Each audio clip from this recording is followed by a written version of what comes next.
picking a random job that kind of sounds good, right? It's something popular. You hear people talking about it all the time, but you don't really understand how that particular job fits into the landscape. And this is a gem that I'm dropping because this advice can span for people beyond those who are just trying to navigate into tech. There are people in tech who still don't understand how their job contributes to the big picture of what the company is doing and what the company is trying to accomplish. That is how you set yourself apart.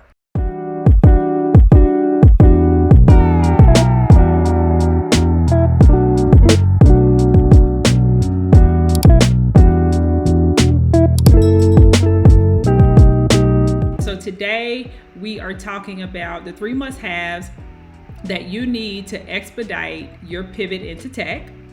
And what I'm finding is right now is that a lot of people are deep into their job search. I'm talking 9 months, I'm talking 1 year.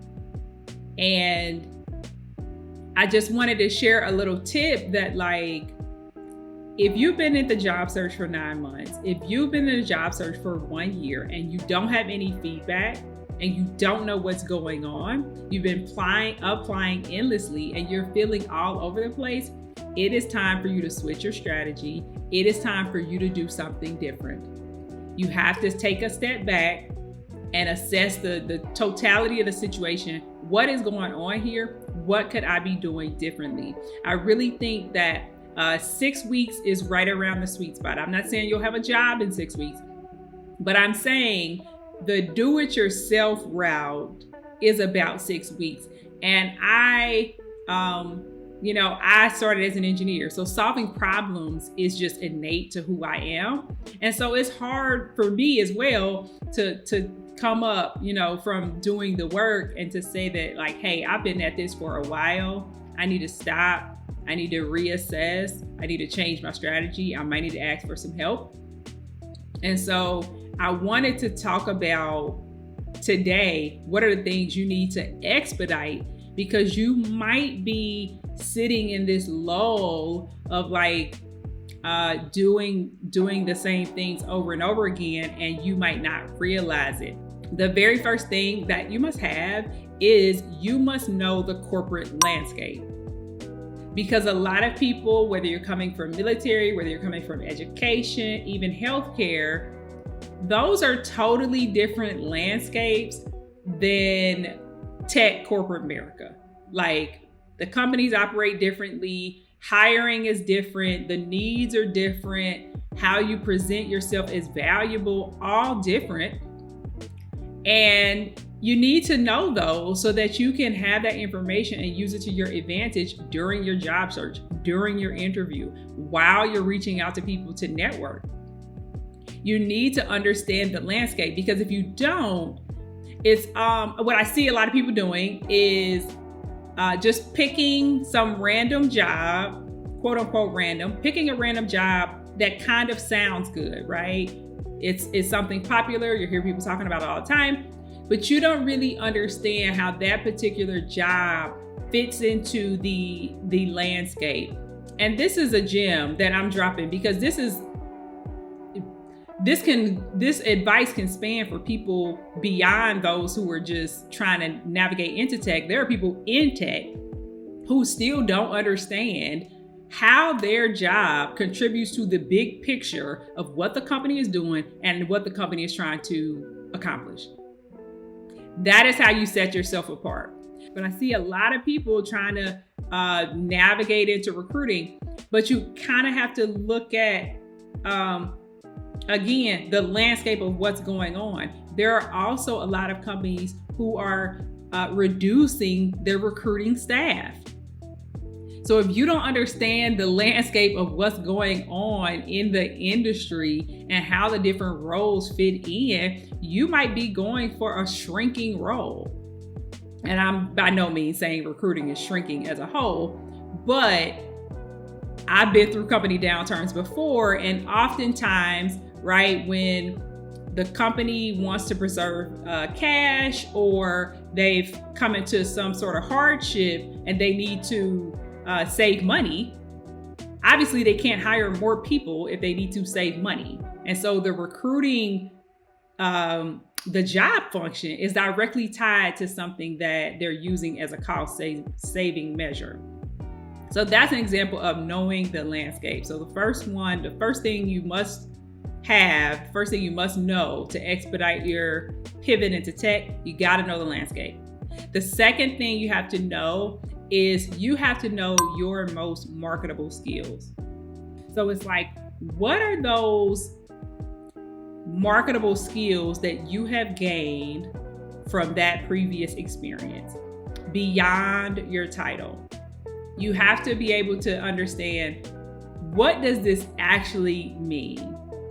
And I'm just going to take an example, like, maybe somebody is driving Uber, right? And this is off the top of my head, but maybe you're driving Uber and you think that's your title, I drive Uber. But what does that mean?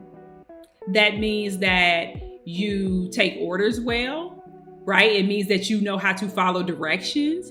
It means that you can execute, right? You're given an order and you can execute it.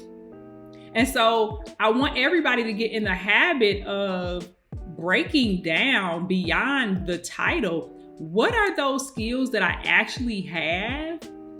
And who is looking for that? What roles need that? So if I'm driving Uber and I can take orders and execute, maybe there's an operations role that is a fit for you. And I'm literally doing this off the top of my head, but you get the point. It's like you drill down to the marketable skill. You find out who has a desire for this skill. And then the last thing you do is you find out, what is the market value of this skill? Everybody, we all want fair compensation. We all want to make as much as possible, right? Because our time is valuable. And when you take a job, you're trading hours for dollars. So you want to get the highest value for your time that you can, because you can't get the time back. But you have to know the market value. So the market value for, say, some sort of implementation role, it's a lower market value than a leadership role or an ideas role or a sales role. And so you have to understand the market value of those marketable skills, because that will help you understand which role should I be going for. What is my potential for salary look like? What leveling can I come in at the company? And then the third and most important is you must know how you add value. And so a lot of people who want to make a career pivot, the way they want to describe themselves and the way they want to present their value is that, well, I'm willing to learn. And I love being willing to learn, right? I'm a forever student. I'm always learning. And that in itself is valuable to a potential employer, to a company, but it is not enough, right? You have to be willing to learn, and you have to be able to bring something to the table. So if we go back to talk about that Uber driver, how does that Uber driver separate themselves from the 50 other Uber drivers who are pulling up to the restaurant to get the same order, right? How do you separate yourself? How do you get the 5-star rating versus the 1-star rating? And so I've had people do things, and I'm saying Uber, but I'm really thinking DoorDash in my head, I guess because it's lunchtime. I'm thinking DoorDash because I'm thinking that, when people deliver your food, that I've gotten, mints or thank you cards or, all kind of stuff. And I digress. But back to Uber. How do you separate yourself? They have water, they have a charger plugged up for you. They have, it may be possibly educating you like, oh, I'm going to get you there faster, Where are you going? You're going to the airport. Oh, I know exactly where to take you, to get you in quicker. You have to be able to add value in a way that you add value. And I don't think I've ever said this online, but one of the major ways that you can add value is, can you teach the interviewer something? And so while you may not be an expert, in what they do, you have an expertise in something. You have an expertise in something that applies to this role. And I want each of you to take a step back and think to yourself, if I'm trying to get into this project management role, what can I teach the person that I'm sitting across from during the interview? What can I teach them?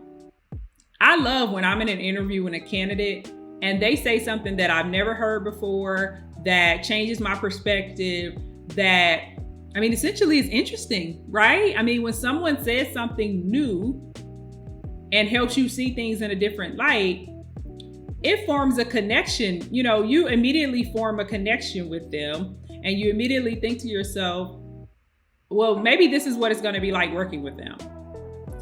People who, that person who's always like, oh, I read this cool article and this is what I learned. Everybody wants to talk to them because they always have something new to add. They always can add value to a conversation. They can always add value to the room. So essentially, when you show up to the interview and you're feeling, less than, because you're already in your feelings about, I've never done this job before. But when you show up to the interview with that perspective and you're feeling like, I don't have anything to add here, I'm just going to be lucky, if they give me a chance, then you're approaching it in the wrong manner. You should be looking for opportunities. Where can I jump in? Where can I share something that I learned? Where can I share, something that the other person may or may not know? And it can go either way, right? Maybe they don't know and they're really impressed, with what you know, or they have heard it and now they want to talk to you about it because maybe they have a same perspective or a different perspective. And so that's one way to add value. You add value by being willing to share your perspective, share what you think, share what you've learned. And so I actually started, every week I have a private email community, and it was really hard for me to write emails every week. It's like, what do I say to them every week? Because, I'm already on LinkedIn, I'm on YouTube, I'm putting out so much content. And then finally it dawned on me that why don't I share with them what I'm learning in the moment, live? If I learn something, if I hear something, if something changes my perspective, and I know that it can tie back to you being able to make your career pivot, being able to navigate your career, being able to negotiate for more money, I share it. And so you do have to come into the interview with that perspective. What can I teach the person? Because when it gives a different level of confidence, right? Now you're not nervous. You're just having a conversation. You're just being you. And I think that's where a lot of people fall short when they're trying to make a career pivot, is they automatically, they walk in feeling like an imposter instead of walking in feeling like you. Walking in feeling like Hillary, Charlene, JC, Jamal, you have to walk in feeling like you, and you're looking to gain something from this employer. You are willing to learn, but you also have something to add and something to share. And I want to know from you guys in the chat, which of these resonated the most with you? Which of the 3 must-haves resonated the most with you? And I want you to drop me some questions if you have it.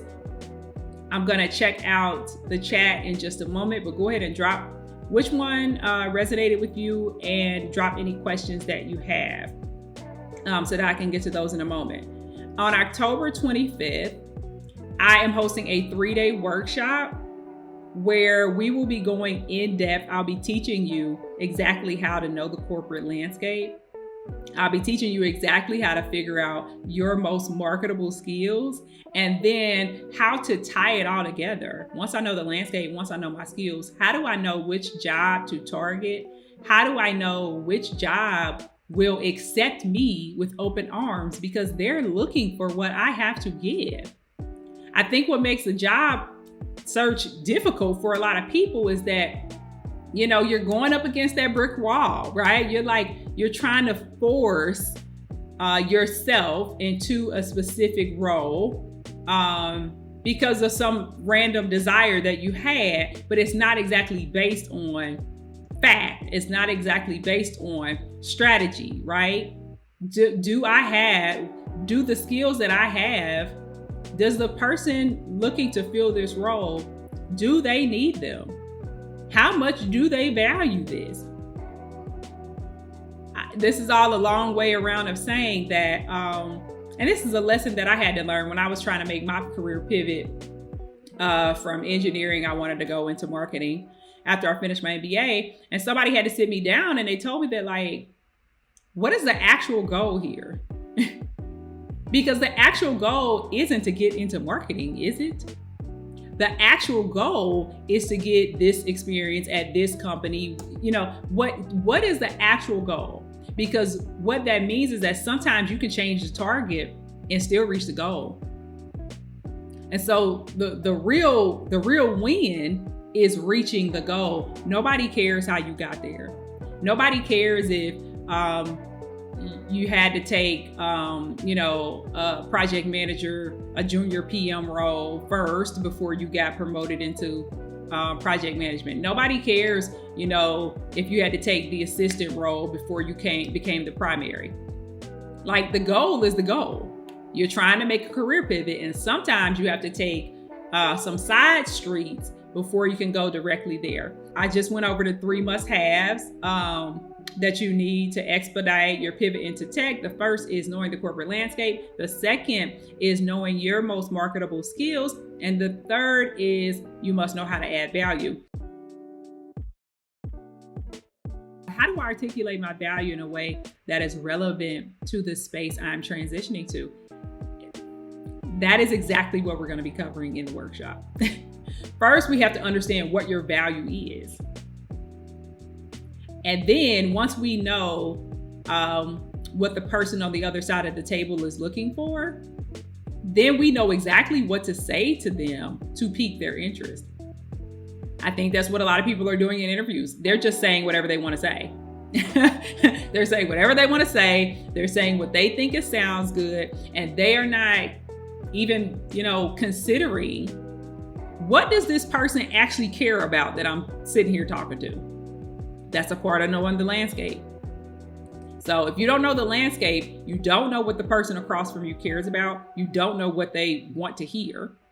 And if you don't know that, then you're likely saying things that they don't care about. You're wasting valuable time. You have 30 minutes of your time and you have not filled it with anything valuable to them.